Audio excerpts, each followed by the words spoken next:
Magandang umaga po sa ating lahat. Masaya po ba ang lahat? Parang nag-aantok pa po tayo. So, nais ko pong kanyanahan ng lahat na mag-ano po tayo.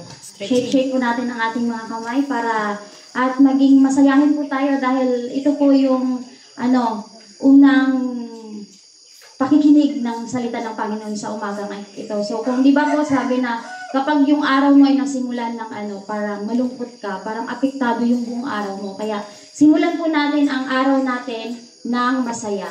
So, masaya po ba tayo? Kasi yung ating theme ay peace that passeth understanding. Pero sa mga mukha natin parang walang peace, parang baka siguro na antok pa or pagod pa yung iba. Pero sikapin po natin mamayang gabi, makaaga tayo ng tulog para kinabukasan, makita po yung peace sa ating mga mukha at makita po yung kagalakan at kasiyahan. Kasi masaya po at masarap mag-aral ng salita ng Panginoon na may kagalakan po sa ating puso at nakikita po yung kapayapaan. So, ma-represent at ma-manifest po natin yung ating theme na peace that passeth understanding. So, sa isang sa pagmumukha ng tao, yung kanyang countenance, makikita mo doon kasi kung ano siya, kung sino siya. Lalong-lalo na pag first mo siyang maa-approach. Kung masiyahin ba siya, di ba po?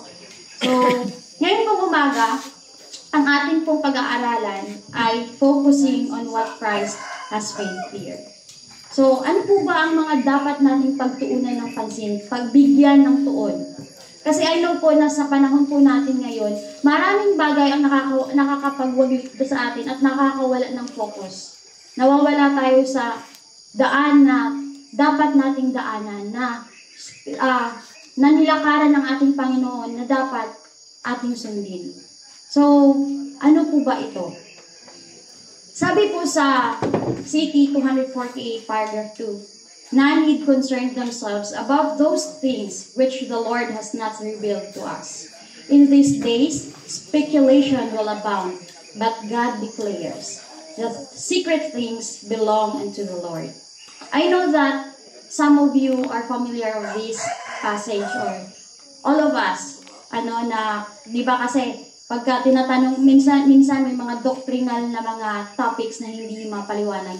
And ito po yung parati kong naririnig before nung nagpe-present po kami ng patungkol sa katotohanan sa Panginoon, kung ano ang Diyos kung sino ang Diyos na ating pinaglilingkuran. Lalo-lalo na po ang Trinity. And ito po yung isa sa mga verse na hindi ko makalimutan na binibigay ng mga pastor na sabi nila, pag tinatanong mo sila bakit tatlo yung Diyos, ay sasabihin nila na yung bagay na yun, kasi wala naman talagang written na tatlo. So, hindi na dapat siya uungatin. Kaya ang sinasabi nila, the secret things belong unto the Lord our God, but those things which are revealed belong unto us and to our children forever, that we may do all the words of this law. Pero dito po natin matutuklasan, kasi di ba po, magkakaroon tayo ng kapayapaan kapag nauunawaan natin yung bagay. Pero kapag chaos yung ating isipan, hindi talaga tayo makakaroon ng kapayapaan. Kasi yung puso natin at yung isipan natin ay magulo. Kaya mahalaga po na maunawaan, maintindihan po natin yung pananampalataya na pinapanampalatayaan po natin. Ganun po kahalaga yung kapayapaan na hindi po porke na nasa Panginoon tayo, na naglilingkod tayo, nagsisimba tayo, may devotional tayo, yun na yun. Mahalaga po na maintindihan natin kung sino yung Diyos na pinaglilingkuran natin, ano yung doktrina na pinapaniwalaan natin, at ano yung communication natin sa Panginoon. Yun po yung mahalaga. Hindi po sapat na naglilingkod lang tayo. Mahalaga po na nauunawaan natin ang mga bagay na ito.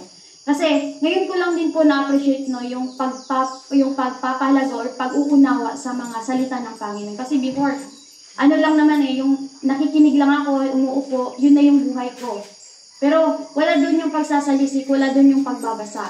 Kung ano yung narinig ko sa nagsasalita sa harap, yun na yung pagkaunawa ko din. Wala akong sariling pag-unawa, wala akong sariling pag-intindi sa salita ng Panginoon. Pero magkakaroon po tayo ng pag-unawa, kapayapaan. Magkakaroon po tayo ng kapayapaan kapag may pag-unawa po tayo sa mga bagay. Tulad na lang po ng sa mga tao na nasa ating paligid na ating kasama. Pag mahirap kasama yung tao, wala kang pag-intindi sa kanya, ang hirap magkaroon ng peace sa puso mo at isipan mo. Parang pag tinitingnan mo siya, hindi ka talaga magkakaroon ng peace, nayayamot ka na kaagad. Di ba po? Ganun po yung mararamdaman natin. Parang kahit minsan, konting ginawa lang ng tao, kahit minsan nga, wala eh. Pero pag nakikita natin, parang yung nasa puso natin, bitterness. Kaya hindi po tayo nagkakaroon ng peace. At yun po yung isa sa mga dahilan na minsan, hindi po tayo nagkakaroon ng discernment sa salita po ng Panginoon. Kaya ganun po yung halaga na maintindihan po natin, tulad ng theme po natin na peace that passeth understanding. So, ito po ay hindi ko po siya, I will not go deeper po dito, kasi kung mag-go deeper po tayo, ay mahabang usapan po yun. And we know that kailangan po natin mag-tackle dito doctrinal, but since this is devotional, ginawa ko po siyang simple. So, sa John 16:12 po, sabi ng Panginoon,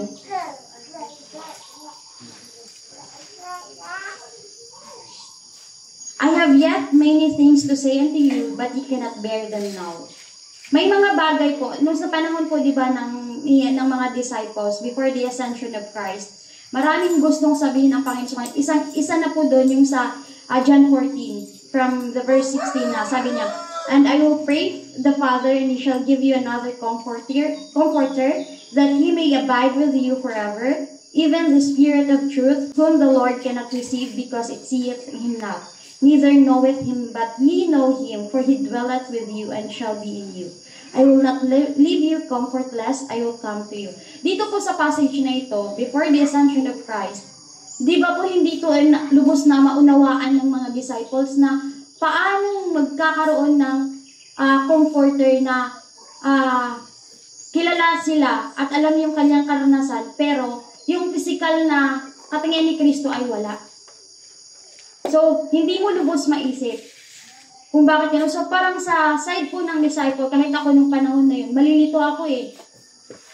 Malilito talaga ako. Kaya dito po sa passage na ito po ay isang bagay na minsan, may mga bagay na hindi mo na ipinagkakaloob ng Panginoon dahil hindi pa yun para sa atin, para unawain natin. At hindi pa natin magagrasp yung katotohanan na yun. Kasi alam po, di ba natin, may mga tao na late na po nila natatanggap yung katotohanan. Maaring yung naunawaan natin ngayon ay hindi pa nila naunawaan. At yung mga bagay na naunawaan nila ay hindi din natin naunawaan.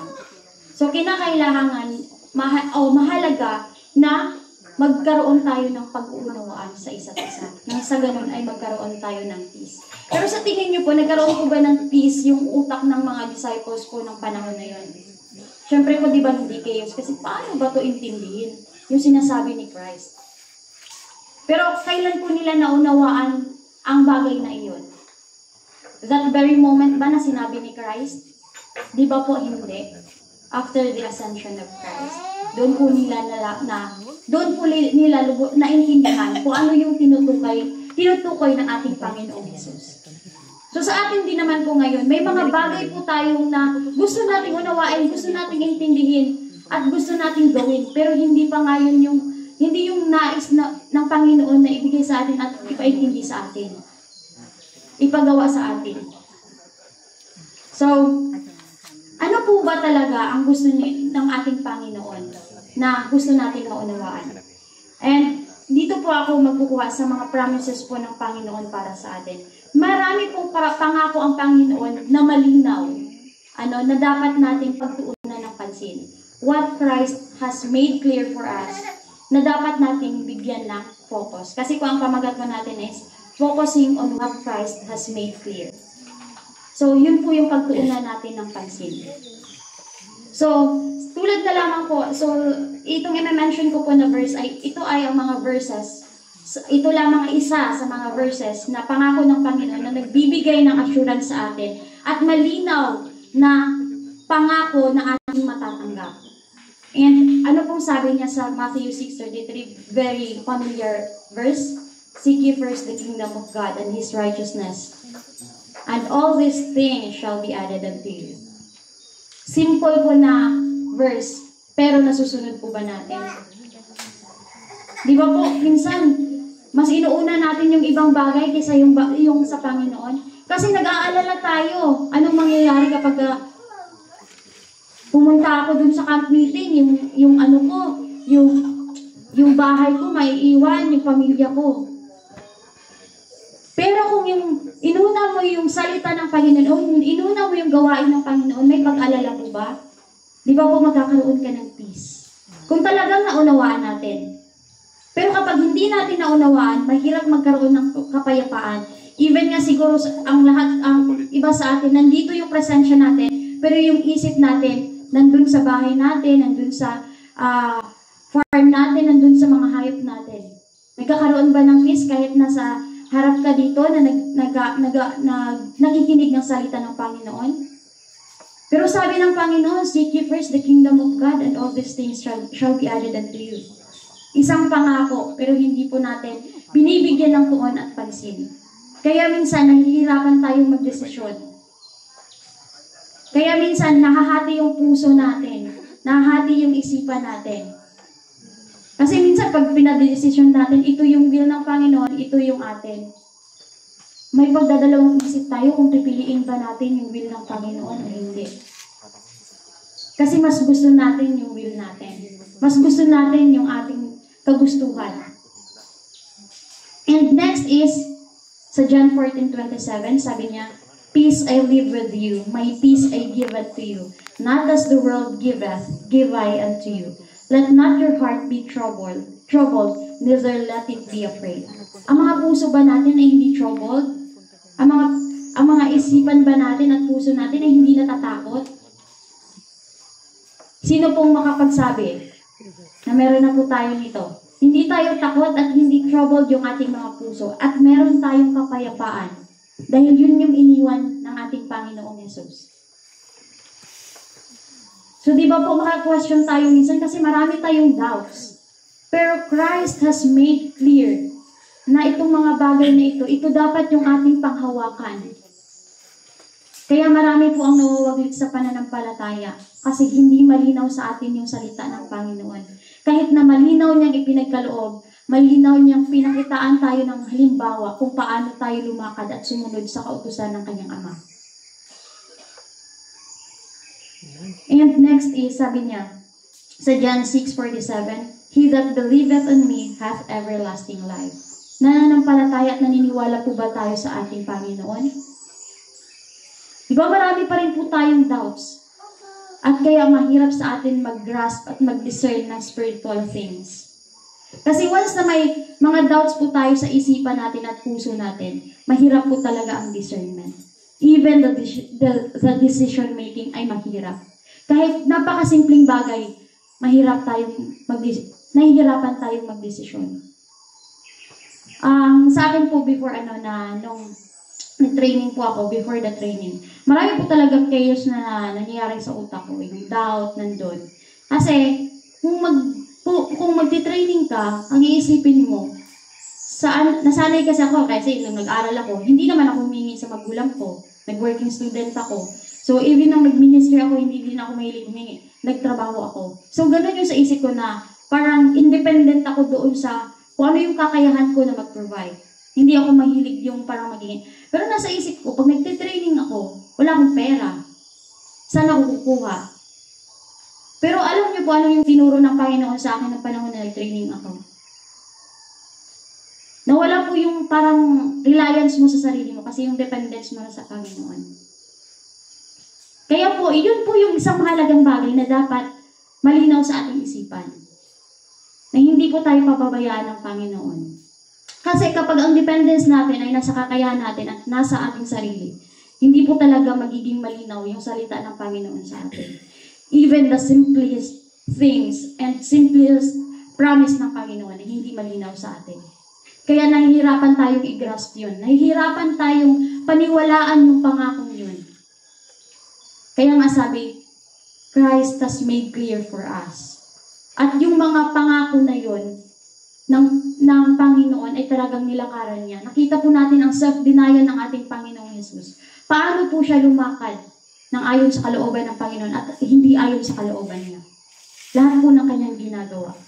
So sabi nga po sa next, Matthew 21:22, and all things whatsoever ye shall ask in prayer, believing ye shall receive. Pinangahawakan po ba natin itong pangako ng Panginoon? Napakalinaw po ito. What Christ has made clear for us, na kung manalangin ka, magbigay at maniwala ka, ibibigay at ipagkakaloob niya sa iyo ang mga bagay na hindi mo. Pero ano kung minsan, kahit nanalangin ka na, pagkatapos mong manalangin, may pagdadalawang isip pa rin, may bagabag pa rin sa isipan, sa puso. Minsan nga, kahit nasa harap mo na yung sagot, may pagdadalawang isip pa rin. Malinaw na may sagot ang Panginoon sa dalangin natin, pero may doubt pa rin sa puso at isipan natin. Bakit? Hindi tayo rooted doon sa salita ng Panginoon. Kahit gaano siya kalinaw na nilakaran ng Panginoon at gaano kalinaw yung katotohanan at mga salita niya, mga pangako niya. Very clear po ang pangako ng Panginoon. Minsan tayo, pag magbigay tayo ng pangako, ng promises, meron pang depende, pagkaganito. Pero sa Panginoon, hindi. I will not leave you comfortless. I will come to you. Assurance po yun. Pero bakit? May pag-aalinlangan pa rin tayo, may doubt pa rin tayo. Dahil wala tayong peace at hindi tayo naliliwanagan sa sarili natin. Hindi natin naiintindihan o nauunawaan yung salita ng Panginoon. Kaya po ginawa ko siyang basic kasi pag nagdoktrina tayo, malalim siya na pag-aaral, pero yung mga basic na mga dapat nating maintindihan, hindi natin naiintindihan. Paano tayo makakaintindi sa mas deeper pa ng mga pag-aaral? So, and sabi lastly, yung presensya ng Panginoon, na sabi niya, Lo, I am with you always, even unto the end of the world. Matthew 28:20. Pinangahawakan po ba natin na ito, na ang Panginoon ay nasa atin hanggang sa katapusan ng mundo? Di ba minsan natatakot pa nga tayo eh. Sino pong natakot dito papunta sa Mindanao? Kasi pag sinabi mong Mindanao talaga, di ba? Pero anong pangako ng Panginoon? Lo, I am with you always, even unto the end of the world. Pero, nagdadalawang isip pa rin tayo. Nung nakarating pa nga, di ba tayo, tapos may na-ambush, may na-hostage doon, ano yun? Para natakot, gusto mo bang balik? Nakarating ka na ng Cotabato? May salvage. O di ba, nagpapakita na simula na kung saan ka nang galing, ginabayan ka na ng Panginoon hanggang makarating ka sa iyong patutunguhan. Pero pagdating doon, nakita mo yung isang sitwasyon na parang natakot ka, nawala na agad ng parang gusto mo lang bumalik. Minsan ganun po tayo. Yung sa pananampalataya natin, na ang layo na ng nilakad natin, ang layo na ng tinahak natin, pagdating sa parang almost ka na doon sa goal mo, doon sa finishing line, bumalik ka pa. Kaya ang nangyayari, balik, simula. Ang hirap ako na-experience ko po na nung parang nawaglit din ako. Hindi totally nawaglit. Pero alam ko po sa sarili ko, waglit ako kasi walang panalangin, walang devotion lahat. Nahirapan ako, tapos nung bumalik na ako, kahit na grabe ako mag-memorize dati na parang gusto ko chapter by chapter, pero nung bumalik na, nahirapan ako mag-memorize. Ganun pala, parang bumagsak ka uli sa pinakauna at pagbalik mo, ang hirap na. Even yung mga simpleng mga passage, nahirapan po talaga ako. So, ganun po pala talaga yung kahirap kapag nawaglit tayo sa Panginoon. So, what Christ has made clear, peace through trust in God's care. Sabi dito sa Matthew 6:25-34, Therefore, I say unto you, take no thought for your life, what ye shall eat or what ye shall drink, nor yet for your body, what ye shall put on. Is not the life more than meat, and the body than raiment?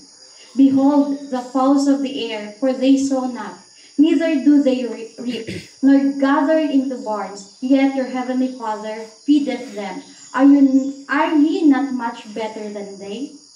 Di ba isang malaking insulto to sa atin kapag nag-aalala tayo, anong kakainin ko bukas? Anong nilulutuin ko bukas? May pangbigas pa ba bukas? Pero kung titingnan mo, sabi ng Panginoon, hindi nga nag-aalala yung mga ibon, mga halaman, kung anong bukas. Eh, sino ba ang mas better sa atin? Di ba tayo ang special na nilikha ng Panginoon? Tayo yung kanyang pinangakuan, pero tayo yung maraming doubts. Sabi dito, which of you by taking thought can add 1 cubit unto his stature? And why take ye thought for raiment?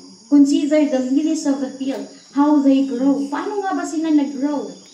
They toil not, hindi sila nagtatrabaho. Neither do they spin. And yet I say unto you that even Solomon in all his glory was not arrayed like one of these. Wherefore if God so clothed the grass of the field, which today is, and tomorrow is cast into the oven, shall He not much more clothe you, O ye of little faith? Sinabihan na tayo ng Panginoon, maliit ang ating pananampalataya.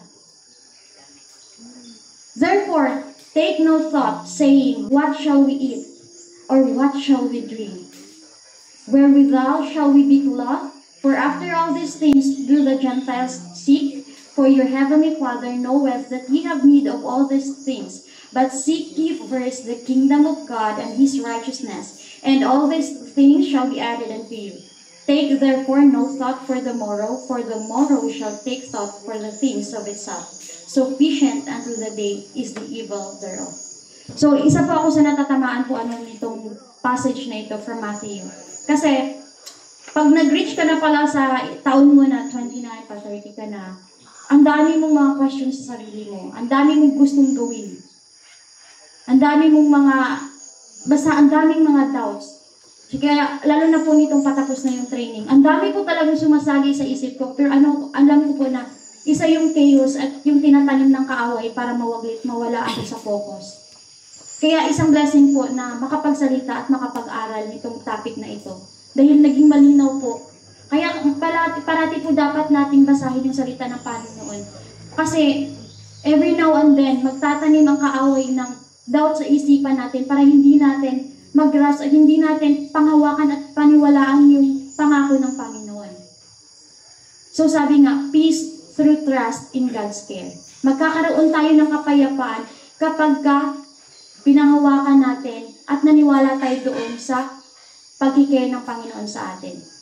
Next is, what peace through forgiveness and reconciliation.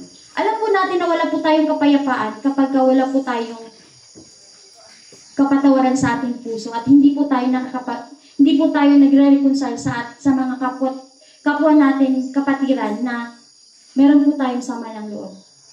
Kaya mo bang harapin yung tao na may sama ka ng loob, na may kapayapaan? Di ba po hindi? May kayo sa puso mo, may kayo sa isipan mo. Parang ang hirap gumiti sa kanya. Pero pagka nagkaroon po tayo ng pagpapatawad at reconciliation, ang nakakagaan po yun sa loob at magkakaroon po tayo ng kapayapaan. Sabi nga po sa Matthew 6:14-15, for if ye forgive men their trespasses, your heavenly Father will also forgive you.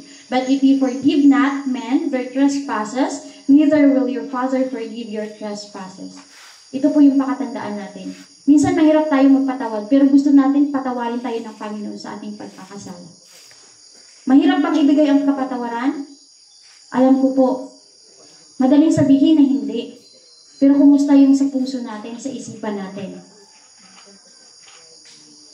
Kasi minsan sabi natin, oo, pero pag nakikita mo yung tao, may galit ka pa eh. Diba? Pero sabi dito, forgive and you will be forgiven. We cannot have the peace of Christ while cherishing bitterness in the heart. Hindi talaga tayo magkakaroon ng kapayapaan ni Kristo kapag may cherish tayo na bitterness sa ating puso. Next is, peace through obedience to His Word. Magkakaroon po tayo ng kapayapaan kapag mayroon po tayong obedience doon sa salita ng Panginoon. Alam ko po sa mga kabataan o sa mga kapatiran natin na once na nanampalataya sa Panginoon, nasa paglilingkod, tapos nung nawaglit, tapos natanim na talaga yung salita ng Panginoon.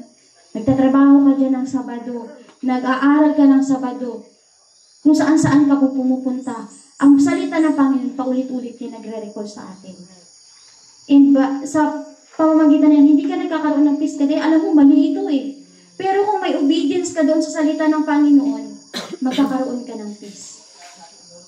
Kaya sabi dito, Jesus answered and said unto him, if a man love me, he will keep my words, and my Father will love him. And he will come unto him, and make our abode with him. Peace I leave with you, my peace I give unto you. Not as the world giveth, give I unto you. Let not your heart be troubled, neither let it be afraid. Huwag po tayong matakot at panghawakan po natin yung salita ng Panginoon. At kailangan po natin ng obedience or pagsunod sa Kanya. Hindi po pwedeng magaling tayong magbasa, magaling tayong magaling tayo mag-lead, magaling tayo dito sa harap, pero wala po tayong obedience doon sa salita ng Panginoon. Sadyang magaling lang talaga tayo. Ano po? Next is peace through surrender of burden. Minsan, ang nakakapabigat sa atin, kaya wala tayong kapayapaan, is yung dala-dala natin ng mga mabibigat na pasanin. Yung pamilya ko, pag-aaral ko, trabaho ko, pang-araw-araw na paggastusin. Burden yun po, di ba? Pero magkakaroon ka ng peace kapag isusurrender mo sa Panginoon. At dahil ito yung isang malinaw na pangako na ipinagkaloob niya sa atin. Malinaw pa doon sa pangako ng mga tao na pinangakuan tayo, di ba? Pero hindi naman natupad. Pero mas madali tayong umawak doon sa pangako ng mga tao kaysa sa pangako ng Panginoon. Mas madali tayong mag-seek ng help at mag-surrender ng burden natin doon sa mga tao, hindi tayo ng tulong kaysa sa Panginoon. Na hindi naman sila nakakapagbigay sa atin ng peace. Pero sabi ng Panginoon dito, "Come unto me, all ye that labor and are heavy laden, and I will give you rest. Take my yoke upon you and learn of me, for I am meek and lowly in heart, and you shall find rest unto your souls, for my yoke is easy and my burden is light." Ito po yung pangako ng Panginoon. Alam niyo, ano lang po nakakapagpabigat kasi? Yung doubts natin. Yung hindi natin pagkakaroon ng pananampalataya at paniniwala doon sa salita ng Panginoon at sa kanyang pangako. Kaya yung yoke ng Panginoon, nagiging hindi siya easy sa atin. Kaya nagtatanong tayo, bakit sabi ng Panginoon, your yoke is easy and my burden is light? Pero bakit parang ang bigat-bigat ng mga pasanin ng mga problema ko, pamilya ko, lahat-lahat? At bakit napakahirap sumunod sa Kanya? Kasi nga, biniburden natin yung sarili natin sa mga bagay na hindi naman dapat natin i-burden. Dahil sabi ng Panginoon, isurrender natin yung burden natin sa Kanya. Hindi natin kailangan buhat-buhatin yun ng mag-isa. Saan yung, kasi ang nagkakaroon tayo ng self-dependence at self-reliance. Kaya nawawala yung depende natin sa Panginoon. So yun po yung ating devotional ngayong umaga. I know that simple lang po siya, pero malaking bagay sa ating pang-araw-araw na buhay. Isang malaking paalala po sa atin. Nang sa ganun magkaroon po tayo ng peace, kapayapaan po sa ating puso at isipan. Mahalaga na malinaw po sa atin itong mga bagay na ito na nilakaran ng ating Panginoon. At alam po natin, wala tayong dahilan na hindi natin ito magawa. Dahil even Christ, ginawa niya po. At lumakad po siya sa kalooban ng kanyang Ama. So, ganun din nawa tayo.